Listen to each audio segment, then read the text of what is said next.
শাহ আলম বাবু, শেখ শাহজাহানের কথায় ফিরি। শেখ শাহজাহান বিরাট বড় শাহেনশাহ বাদশাহ, গোটা একটা পাড়া তৈরি করেছে বাংলাদেশি অনুপ্রবেশকারী দিয়ে। সেই শেখ শাহজাহানের হয়ে মমতা বন্দ্যোপাধ্যায় বিধানসভায় ব্যাট করেন। কি বলবেন স্যার? উনি কিছু না জেনে ব্যাট করেছেন। আপনি ধরছেন একটা সন্দেশখালিতে, আপনি ওরকম অনেক শাহজাহান আছেন যিনি এর কথাটা বললেন। শাহজাহান একটা নাম আছে, কিন্তু এটা দেখবে অনেক জায়গায় এরকম মোল্লা, অনেক জায়গায় নাম আছে মুসলিম, অনেক জায়গায় সেলিম, অনেক জায়গায় রহিম, অনেক জায়গায় করিম। শেখ শাহজাহান যেরকম ট্রেনিং পেয়েছে, এই ট্রেনিংটা কে দিল? এই টিএমসি সরকারের আমল হয়েছে এই ট্রেনিংটা।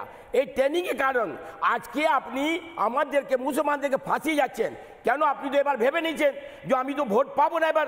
তখন আমি 98% পেয়েছিলাম মুসলিম ভোট, এবার তো আমি পাবো না, তাহলে আমি কি করব? একটা মোথরার কাছে যাচ্ছি। কিন্তু আপনি তো আমাদেরকে ফাঁসিয়ে যাচ্ছেন, আপনি আমাদেরকে ফেলে দিচ্ছেন। কি করে? আপনি আগে বলেছেন যে গরুর দুধ দেয় সেই লাঠি খেতে হয়। এই অবস্থা আমাদের উন্নতিটা বলুন। আপনি শুধু মুসলিম ভোট নেন, আপনি 14.5 বছর থেকে আপনি আছেন, মুসলিমটা উন্নতিটা বলুন। কোনো উন্নতি হয়নি এখন পর্যন্ত। শুধু একটা জিনিস হয়েছে যে ইনি বললো যে আপনি বম দিয়েছেন, আপনি রিভলভার দিয়েছেন, আপনি সব হাতিয়ার দিয়েছেন, আপনি চাপা দিয়েছেন। এই অবস্থা আমাদের চলছে। আমাদের মুসলিম পাড়াতে আপনি যান না, আপনি শেখ শাহজাহান একটা আছে, প্রচুর শেখ শাহজাহান আছে। এরকম অনেক রাস্তাটা দেখবেন সব শেখ শাহজাহান বানিয়ে রেখেছে।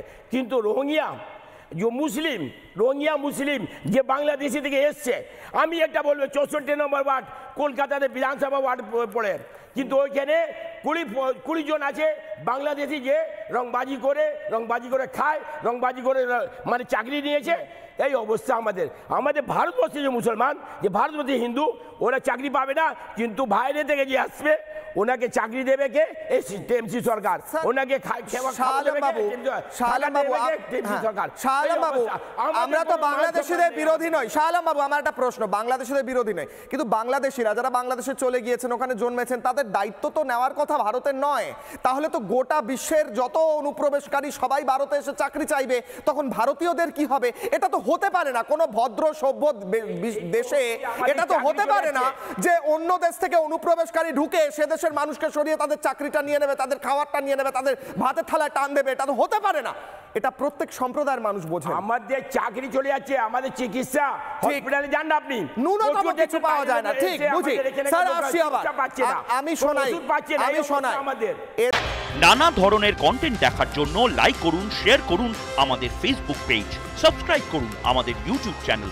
পাশাপাশি অন্যান্য ব্রেকিং নিউজের জন্য অবশ্যই চোখ রাখুন রিপাবলিক বাংলায়।